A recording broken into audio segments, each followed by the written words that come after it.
Bonjour à toutes, bonjour à tous. Donc, on va commencer cette conférence de presse avec Didier Deschamps. Donc, comme d'habitude, vous me faites signe. On vous donne le micro, votre prénom, votre nom, le nom de votre média et vous posez votre question à Didier. Bonsoir, Giovanni Castelli, la chaîne L'Équipe. Forcément, question sur N'Golo Kanté, qui est de retour dans cette équipe de France. Il n'était plus appelé depuis le juin 2022. Pour quelles raisons vous avez décidé de le sélectionner? Merci beaucoup. Effectivement, sa dernière sélection date de juin 2022.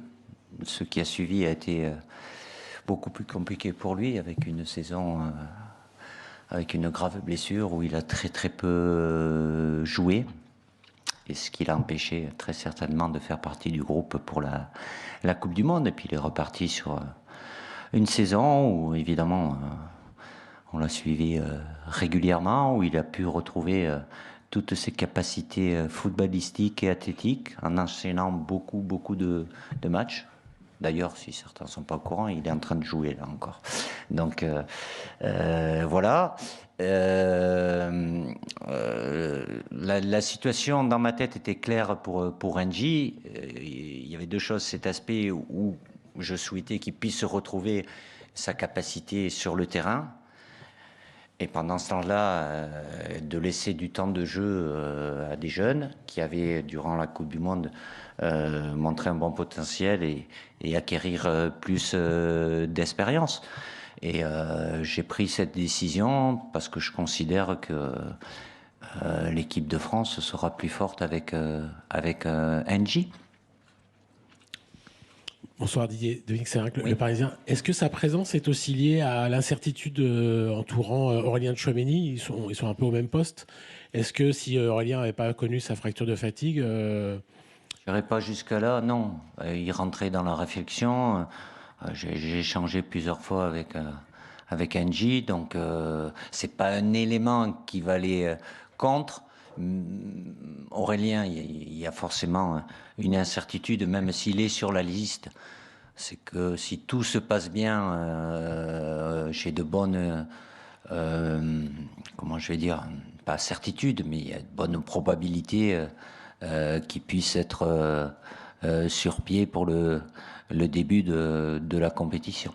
Et après, c'est le fait d'avoir dans un groupe aussi, un groupe qui a été un peu par la force des choses très rajeuni pour la dernière compétition, la Coupe du Monde, qui a fait le parcours que vous savez, et d'avoir au très haut niveau des joueurs qui ont vécu une expérience, c'est aussi quelque chose d'important.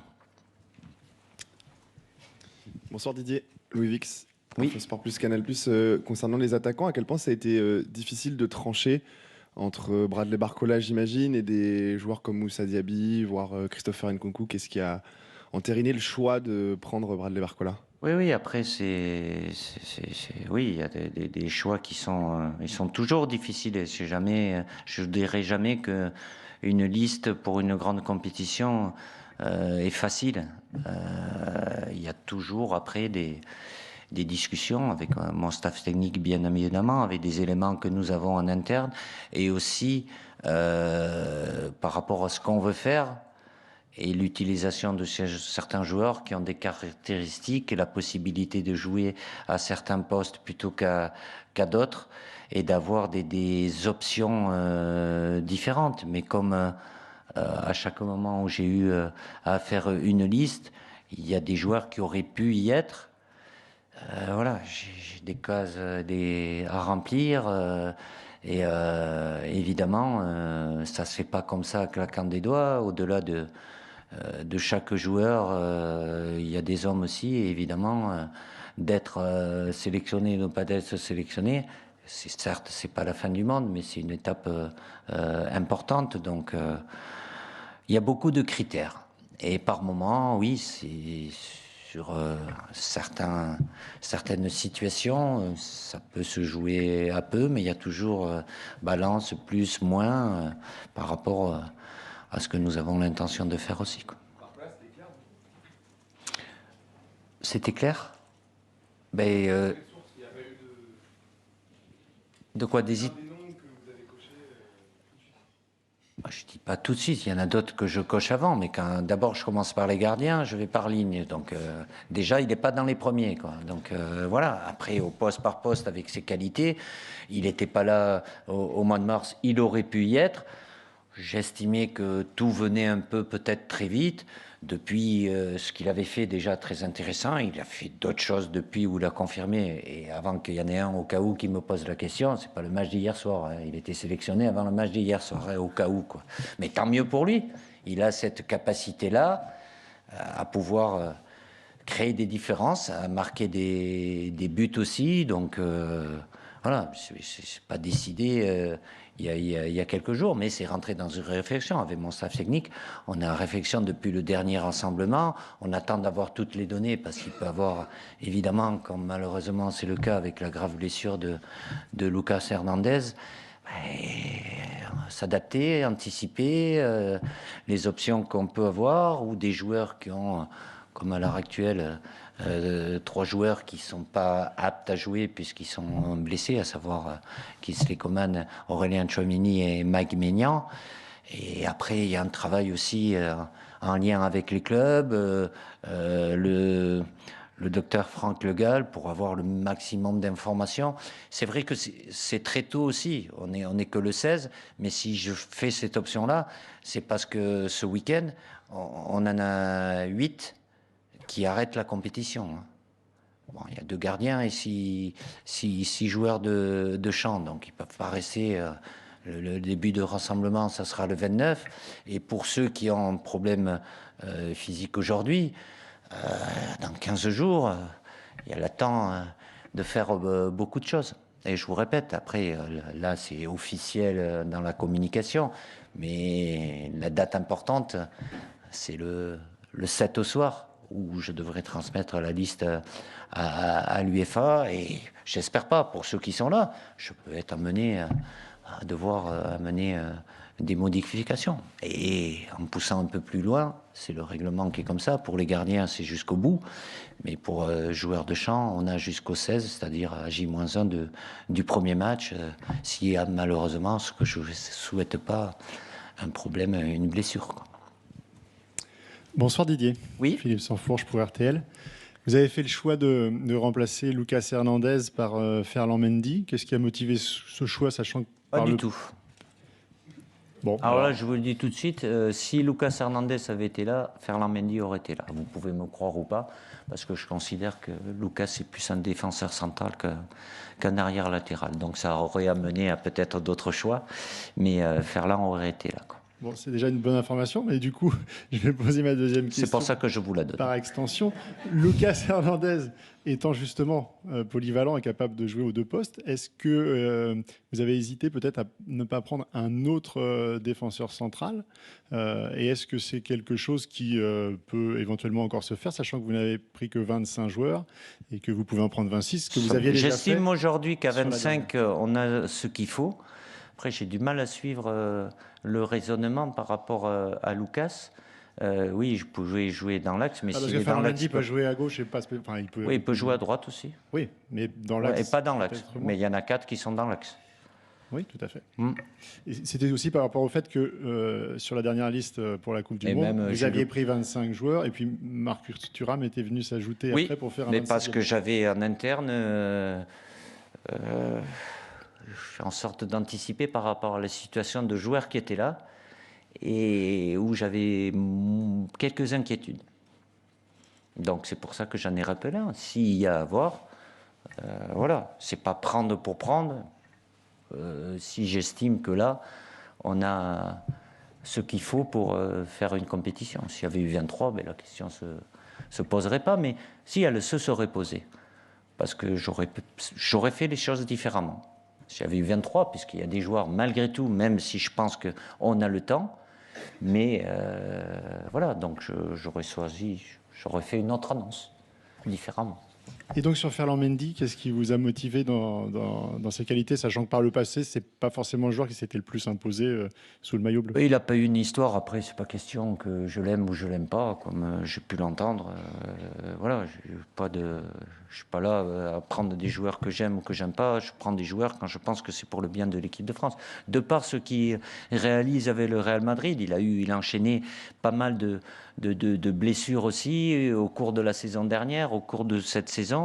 Il a évolué dans son jeu, qui était surtout porté offensivement, mais c'est aussi lié à la manière dont joue le Real, et en ayant devant lui très souvent Bellingham, Rodrigo et Vinicius, il a plutôt tendance, il se projette, il dédouble beaucoup moins, pour pas dire pas du tout, mais il a gagné en qualité défensive, qui n'était pas son point fort, donc, mais il est capable aussi de pouvoir se projeter. Et de par ce qu'il réalise avec le Real Madrid, même si avec nous, mais c'est arrivé aussi, comme certains avant la Coupe du Monde, on ne peut pas dire qu'avant, ils avaient tous des... Mais pour moi, il est à sa place de par ce qu'il réalise avec son club. Bonsoir. Je suis ici au milieu. Oui. Hugo Delon du journal L'Équipe. Oui. Vous nous expliquez depuis que vous êtes en poste en équipe de France que c'est toujours difficile de rappeler. Vous, c'est toujours difficile de rappeler un joueur qui a un statut avec un autre statut. C'est le cas d'N'Golo Kanté. Est-ce que vous estimez aujourd'hui, quand vous le rappelez, que c'est donc un titulaire à part entière de votre équipe, ou est-ce que malgré son statut initial, il peut tout à fait être dans la rotation? Quand moi, je connais très bien NJ. NJ, peu importe la situation, il n'y a jamais de problème. Voilà, parce que c'est au-delà de ses capacités footballistiques, c'est un ange. Tout le monde l'aime bien, tous les joueurs l'aiment bien dans le groupe. Voilà, il n'a pas de garantie. Évidemment, je peux vous assurer qu'il est très content d'être avec nous. Il n'a pas dû attendre. Il était sur le terrain. Il est sur le terrain, donc il a su lui un peu plus tôt. Mais je sais, après, vous allez me dire, oui, mais la hiérarchie, ça peut la bousculer. En étant honnête, et je le suis régulièrement avec vous, les 7 milieux de terrain, ils peuvent être potentiellement des titulaires. Bon, ce que je vais vous dire après, ils ne pourront pas jouer les 7 en même temps. Je ne vais pas me plaindre de ça. Et Angie, tout ce qu'il est, il aura la place...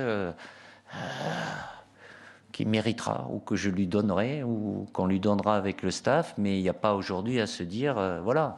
Mais évidemment, il a un statut, et ça pèse. Mais c'est Angie. Angie, ça va tout le temps. Bonsoir Didier, ici au milieu, Baptiste Després du Figaro. Un petit rebond sur N'Golo Kanté. Encore vous l'aimez bien, hein? Quand est-ce que concrètement tu as pensé à lui? À quelle période? Ça remonte... À quand? Déjà, depuis le mois d'août, je le vois jouer. C'est ça qui est important. Je n'ai pas vu tous ses matchs, je ne vais pas vous dire non plus, parce qu'il en a joué, je ne sais pas, avec celui de ce soir, il doit être à plus de 42, il doit être à 41 et 42 ce soir à peu près. Donc voilà, je l'ai vu fréquemment, dans un contexte différent, qui est lié là-bas au championnat d'Arabie Saoudite, avec une température élevée aussi, un taux d'humidité qui amène dans toutes les équipes, pour tous les joueurs, un rythme sur le dernier tiers du match à être impacté. Mais sur ce que je l'ai vu faire, je vous assure qu'il a retrouvé toutes ses capacités. Après, j'ai pas de doute sur le niveau qu'il a connu et la capacité qu'il a de se hisser à ce niveau-là. Donc ça s'est fait progressivement, sans bousculer. Il savait très bien qu'il était en réserve de la République et qu'avant de pouvoir potentiellement prétendre, il fallait du concret. Et sa saison matérialise ça, quoi. Et quand est-ce que ta décision était vraiment actée sur Kanté, le fait qu'il soit à l'Euro? Clair et net? Clair et net. J'attendais les derniers éléments, vous savez, notamment sur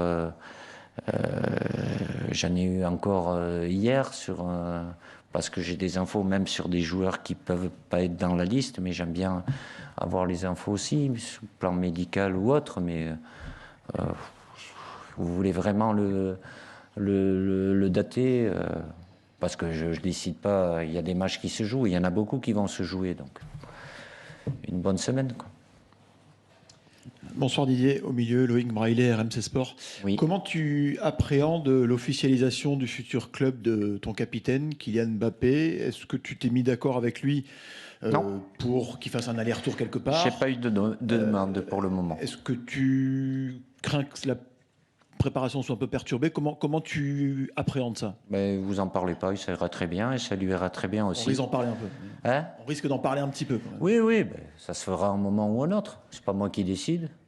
Il se mettra d'accord avec son nouveau club et puis on verra ce qui est possible de faire. Mais ça aura pas, ça vous occupera peut-être sur ce sujet-là, mais il n'y a pas de. J'appréhende pas du tout. Et quand le sujet sera traité, vous passerez à un autre, certainement. Donc je vous fais confiance. Bonsoir Didier, oui. Denis Ménétrier pour Le Monde. Je voulais vous poser une petite question sur Bradley Barcola. Évidemment, la fédération a fait de l'Euro sa priorité pour cet été avant les Jeux Olympiques.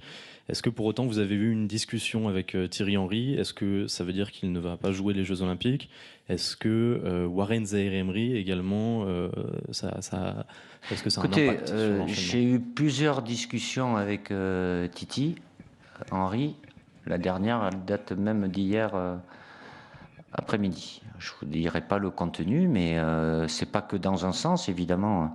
Ici que j'ai une liste à faire, il n'y a aucune interdiction de ma part que des joueurs qui sont là puissent faire les JO. Et Thierry le sait, et vous le savez vous aussi, au bout d'un moment, il va faire en sorte d'avoir des réponses positives, mais qu'il n'y en a qu'un qui décide, ce sera le club où il est, le joueur. Voilà. Est-ce qu'il y aura des réponses? Pas de réponses? Oui? Non? Il les a pas toutes. Et aussi, c'était important pour moi. C'est pas que dans ce sens-là, même si Thierry le sait, le championnat d'Europe est prioritaire. C'est moi aussi, de par l'évolution dans sa réflexion, voilà, d'avoir des éléments sur les joueurs qui pourraient être amenés à choisir pour construire son équipe. Bonsoir Didier. Oui. Clément Gavard pour SoFoot. C'est la deuxième fois, je crois, que vous appelez depuis que vous êtes sélectionneur un joueur qui joue hors Europe avec Kanté. Est-ce que c'est un signal pour les joueurs qui, dans le futur, pourraient aller jouer ailleurs, que c'est possible de venir en équipe de France? Est-ce que vous ne craignez pas aussi que ça puisse être un mauvais signal pour les joueurs qui, justement, jouent en Europe? Vous le tournez comme vous voulez. Si vous êtes positif ou négatif, je n'ai pas de signal à donner. Il y a des joueurs, et je l'ai toujours dit, en ce qui concerne, on m'a posé plusieurs fois la question, pour N'Golo, je n'avais pas de position radicale. J'attendais d'avoir des réponses, après évaluer le niveau d'un championnat par rapport à un autre. Évidemment, tout dépend. Les joueurs qui jouent, je peux vous assurer qu'avec mon staff, on regarde des matchs des fois en Europe, il n'y a pas toujours une intensité qui... voilà. Il y a beaucoup, si vous voulez faire la liste, et non des moindres, des joueurs qui évoluent en Arabie Saoudite et qui sont internationaux. Il peut y avoir d'autres championnats. Aujourd'hui, on a accès à tout. On peut voir tous les matchs. Même s'ils ne sont pas télévisés, on peut les voir. Quand ils sont télévisés, c'est un peu plus pratique, mais on arrive à suivre tous les championnats. Je n'ai pas de message. À partir du moment où je considère qu'il y a un joueur qui peut apporter un plus à l'équipe de France, voilà. C'est pas être contre, ouvrir. De toute façon, que ce soit moi ou n'importe qui, on ne pourra rien y faire. Il y en a qui iront, il y en a qui en partiront, il y en a d'autres qui iront. Voilà, même si c'est ces 2 dernières années une destination où il y a beaucoup de top joueurs qui y vont. Et bon, il n'y a pas que des équipes européennes, il y a des équipes aussi hors Europe, africaines et hors d'autres continents, sud-américaines aussi, et ça reste des internationaux en puissance.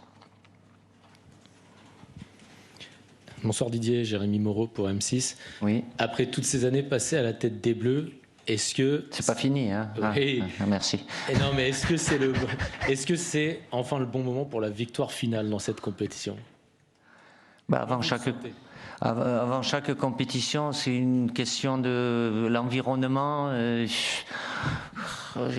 Oui, puis s'il y a le moins de perturbations, tant mieux, mais ça va pas nous être gage c'est pas se voir ultra favori et se dire oui, on est déjà en finale. Non, je sais trop bien, donc l'expérience sert aussi. Il y aura des étapes à franchir, mais c'est faire en sorte d'être prêt à ce qui nous attend avec ce groupe-là, que ce soit sur le terrain, avec ce qu'on a l'intention de faire, et évidemment cette force collective qui est toujours essentielle pour moi. Alors, déjà pensons à notre match de poule et faire en sorte d'atteindre ce premier objectif. Et puis après, on verra, ça sera bon signe, mais oui, ça fait un petit moment que je suis là, donc il y a des situations où c'était peut-être un peu plus tranquille, d'autres où c'était très très agité, plus ou moins.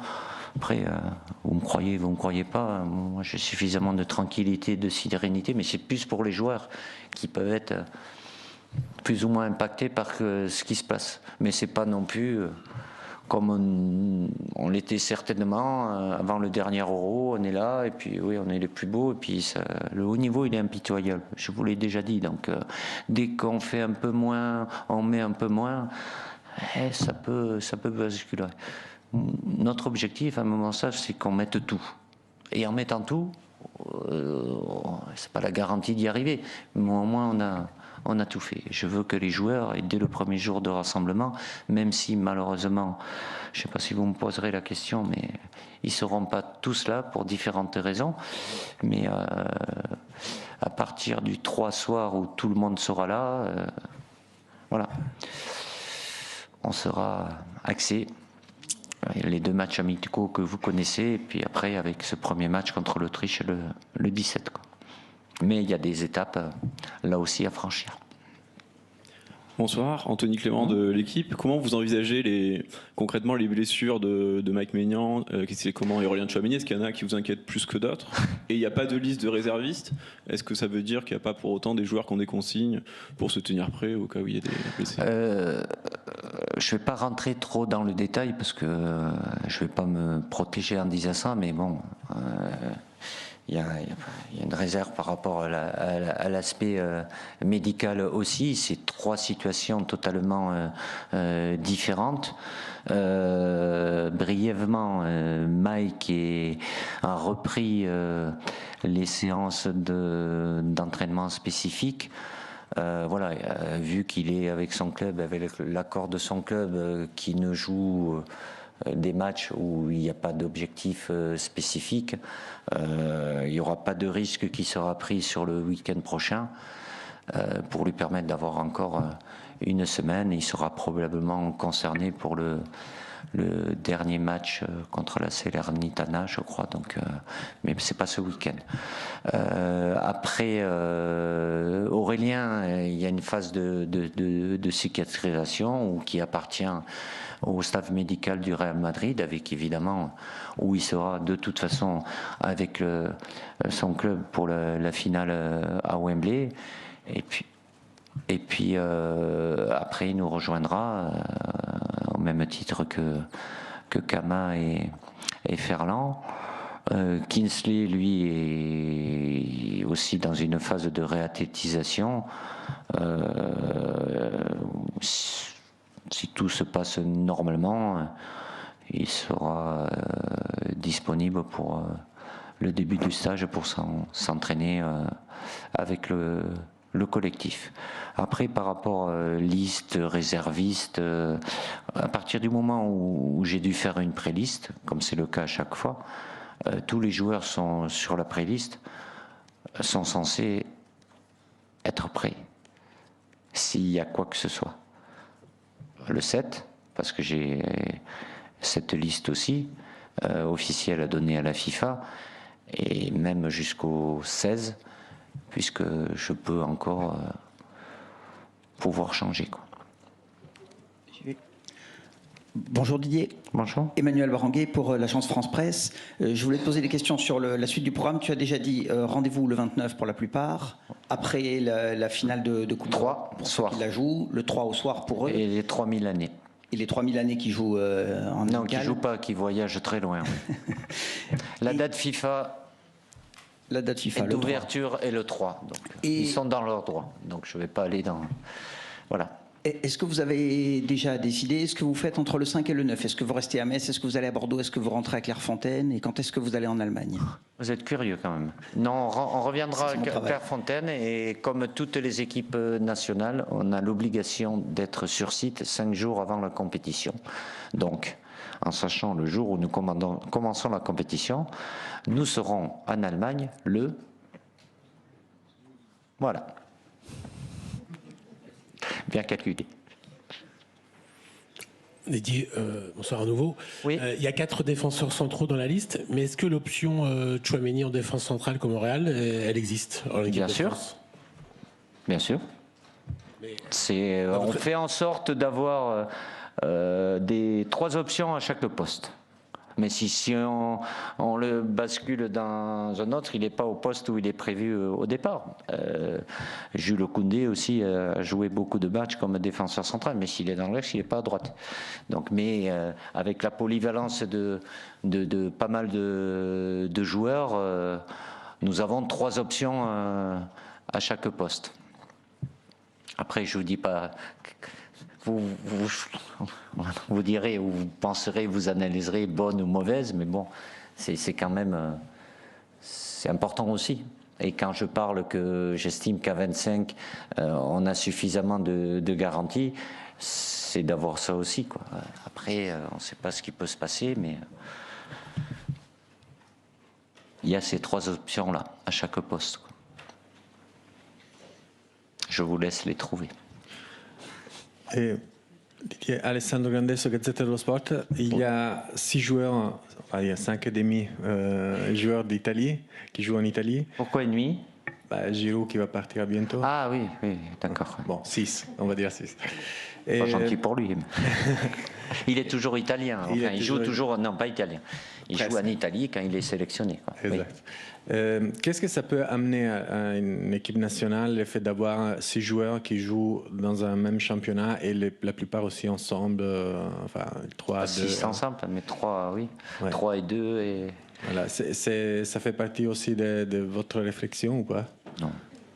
Après, peu importe le championnat où ils jouent, qu'ils soient performants avec leur club, ça c'est une condition importante. Après qu'il y ait des affinités ou une relation technique, bon, le club qui est le plus représenté, c'est le PSG. C'est pas pour ça que je vais tous les faire jouer en même temps, mais le fait qu'ils puissent avoir, de par leur position, des automatismes qui travaillent tous les jours, c'est quelque chose de plus. Après, qu'ils soient en Italie, en Allemagne, en Angleterre, en Espagne, en Arabie Saoudite ou en France, voilà, c'est pas un critère.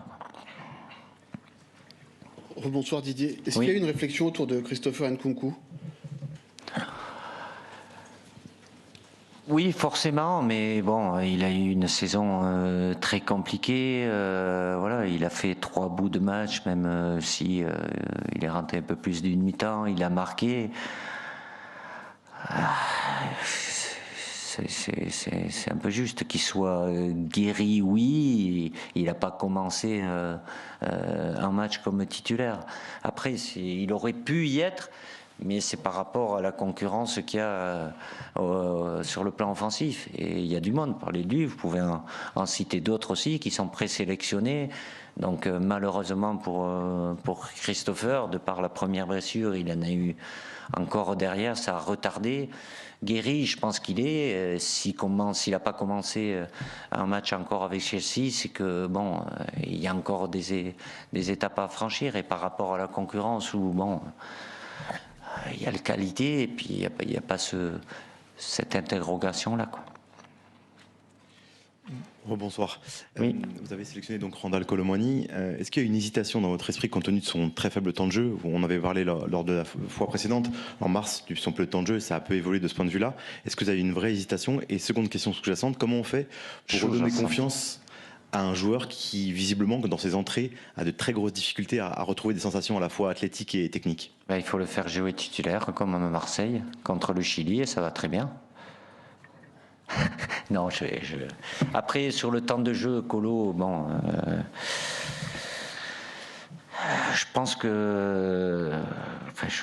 chacun a sa propre analyse. Je trouve qu'il y a... je trouve que... plutôt sévère, malgré tout. Après, il ne fait pas tout bien, évidemment. C'est évident qu'il n'est pas dans un climat de grande confiance. Évidemment, de par son transfert, il ne faut pas oublier d'où il vient aussi. Avec nous, il a un cadre qui est différent, où il sait ce que j'attends de lui. Et il était déjà dans cette situation-là au mois de mars, ce qui ne l'a pas empêché de faire un très bon match avec ses qualités. Voilà. J'espère que pour lui, ça ira mieux avec son club, mais de par ce qu'il a fait avec nous, et c'est arrivé. Vous prenez un exemple aujourd'hui, vous ne vous posez pas la question si Olivier Giroud allait être là. Et, je suis pas, j'ai une mémoire sélective, mais pendant des années, Coupe du Monde et après, oui, mais il a passé une saison pratiquement blanche pas blanche avec Chelsea, mais où il jouait peu ou pas. Et la capacité d'être dans un autre contexte Après, il y a le potentiel du joueur de faire en sorte, mais ça c'est mon rôle avec mon staff aussi, à travers les échanges qu'on a. Voilà, ils ont dans leur club, moi jamais je dirais non, mais il ne doit pas te demander ça. Leur entraîneur, que ce soit Luis Enrique ou peu importe qui que ce soit, il leur demande de faire comme ça, ils jouent tactiquement dans des autres trucs. L'important c'est qu'ils sachent ce que j'attends d'eux. Et après, c'est des discussions aussi. Et évidemment, il y a un décalage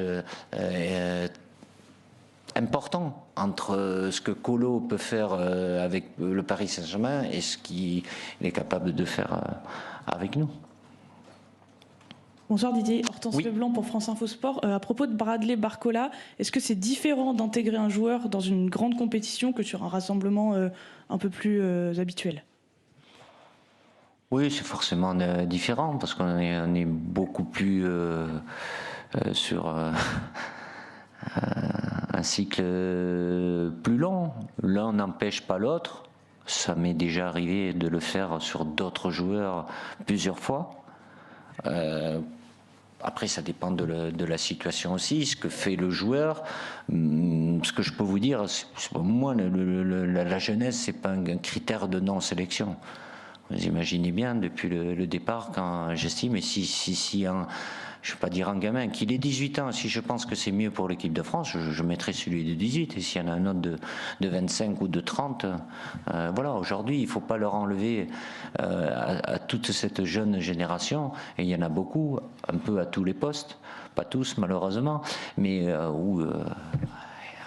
l'excuse que j'entendais, mais bon, c'était dans une autre vie, dire non, mais il est jeune, il a le temps. Non, ils veulent tout, ils font tout pour avoir. Et bon, que ça soit Bradley ou Warren, comme c'était, bon, même si c'est Kylian, mais quand il était très jeune aussi, voilà. Alors, il y a plus d'indulgence de notre part, ça demande un accompagnement, mais ils sont là, ils veulent ça, et ils veulent, voilà, ils disent non, mais on verra plus tard. À partir du moment où je considère qu'il y a tout ce qu'il faut, évidemment, pour certains, il faut des passages, ça prend un peu plus de temps, mais le potentiel est là. Bonjour Didier, Jonathan pour Instant Foot. Il y a quelque temps, vous disiez ne vouloir sélectionner des joueurs qui ne sont que à 100%. On voit sur ce... Oui, vous préférez prendre des joueurs qui sont à 100%. Ah ben s'ils sont tous à 100%, c'est bien. Mais à chaque compétition, il y en a qui sont malheureusement pas à 100%. Mais... Est-ce que le fait qu'on a autant de joueurs qui reviennent de blessures et qui sont en manque de temps de jeu, vous les avez sélectionnés juste par rapport à la date, en espérant qu'il y a des changements sous les 15 jours, ou vous avez un petit peu changé de mentalité? Je m'adapte. Je ne change pas de mentalité. C'est pas parce que j'ai fait des choses que je m'interdis de faire des choses différemment. Mais à partir du moment où je les mets là, c'est que j'ai de bonnes... il y a de fortes probabilités. Il faut que tout se passe bien. Mais que ces joueurs-là, comme, et c'était le cas, même si vous en avez peut-être douté, le cas de Raphaël Varane lors de la Coupe du Monde, je ne lui ai pas fait jouer le premier match, mais il était guéri, il aurait pu. Je lui ai laissé un peu plus pour que... voilà, mais c'était dans les temps. Et là, après, on n'est pas à l'abri. Hein. Il y en a, j'espère pas, mais qui sont à 100% et... Ils ont des matchs, vous savez, il y en a ce soir, il y en aura ce week-end, il y en a les derniers, ils jouent la finale de Champions League. Il y a encore, à part pour les 8 que je vous ai dit, qui auront leur dernier match ce week-end, il y a toujours des risques. Mais à partir du moment quand je prends, c'est pas prendre pour voir, c'est parce que ça demande de passer des étapes, mais c'est faisable, c'est réalisable. On va terminer cette conférence de presse avec rapidement 3 questions. Louis Vix de Canal+, Infosport+, Émeric Le Gall de 20 minutes, et on finira avec Giovanni Castaldi de la chaîne L'Équipe. Est-ce que ce soir, Didier, s'il n'y a aucun problème physique, vous avez votre charnière en tête pour l'Euro? Parce qu'on a la sensation, je sais que vous n'aimez pas trop parler de hiérarchie, mais qu'avec les saisons disparates de vos défenseurs centraux, on avance avec pas mal d'inconnus sur le niveau des... Vous avez tellement d'inquiétudes aussi avant la Coupe du Monde, j'irai même plus loin. Aujourd'hui, je sais l'équipe que je voudrais qui débute. Elle est dans ma tête. Après, il y aura la prépa, il y a les 2 matchs amicaux. Voilà, mais oui. Ce qui n'empêche pas que ça me... Non, oh, vous vous cacherez dans les tribunes au cas où. Pas tous, mais certains peut-être, quoi. Donc, non. Et ce qui ne veut pas dire que la première sera la même pour le deuxième. Il y a toujours une analyse, mais on aura des éléments à travers chaque séance, les 2 matchs amicaux aussi. Affiné, mais oui. Avec qui et comment? Oui. Mais c'est dans ma tête. Et il n'y a pas d'entrée, donc ne cherchez pas. Bonsoir Didier, Émeric Le Gall de 20 minutes ici. Oui, pardon. Vous êtes déjà un peu exprimé sur le sujet, mais qu'est-ce que vous pensez de ces 2 matchs de prépa que l'UEFA et les diffuseurs vous collent dans les pattes? Vous voulez que je me fasse des amis? Non, mais c'est comme ça, tant mieux. C'est les partenaires, ça a été... En quoi c'est une difficulté supplémentaire à gérer dans la préparation des joueurs et la gestion de cette... on n'est pas tous confrontés. Pour certaines nations, c'est très bien. Voilà. On va voir un peu dans le détail. À partir du moment où les 6 joueurs qui vont arriver le 3, pas pour les mêmes raisons. Il y a ceux qui seront concernés par la finale de Champions League et les 3 autres Milanais qui auront fait en l'espace de 5 jours 24 heures dans un sens, 24 heures dans l'autre, avec un décalage. Je ne vous cache pas qu'il y a peu de probabilités qu'ils soient concernés sur le premier match. Je dis peu de probabilités, je n'ai pas dit pas du tout. Voilà, donc mais il y a les 2 matchs. Là aussi, je dois m'adapter. Si des fois j'ai pu en faire un 3e, mais chaque année ça réduit. Hein. Je me rappelle le bon vieux temps. Hein. Avant d'aller au Brésil, on a eu 28 jours. Waouh, les 28 jours. Et là, de par la date FIFA, malgré tout, on peut les prendre avant, à condition que les clubs veuillent bien les libérer. On est le 3 et 17. Hein. Donc vous calculez. Comme de 12 à 17 moins 5, il y a 14 jours. En sachant que, par expérience aussi, je veux un certain nombre de jours minimum avant le premier match par rapport au dernier match amical. Donc, oui. Ça nous amène à faire 2 matchs amicaux en 4 jours. Mais bon, après, toutes les équipes nationales sont sans doute plus ou moins confrontées à à cette situation-là. C'est pas un problème, mais quand je vous dis adapter, eh bien, on s'adapte à toute situation. Et s'il n'y a pas, on fait en sorte de trouver la meilleure solution. Quand elle n'est pas, vous savez, celle que je trouve, j'essaye de trouver. Donc je fais en sorte de la trouver, la moins mauvaise. Bonsoir Didier. Oui. Une question sur Bradley Barcola. Vous nous avez dit que la réflexion était entamée depuis le dernier rassemblement au mois de mars. J'aurais pu. Oui, je vous l'avais dit d'ailleurs. Ouais. Qu'est-ce qui a fait basculer en ce sens? Qu'est-ce que vous avez vu, peut-être qu'on n'a pas vu, qui vous a rassuré sur le fait qu'il soit avec vous? Vous regardez les matchs quand même. Ah bah on essaye de temps en temps, on est payé pour ça. Peut-être pas ceux d'Arabie Saoudite, mais le PSG, vous les regardez quand même. Quoi.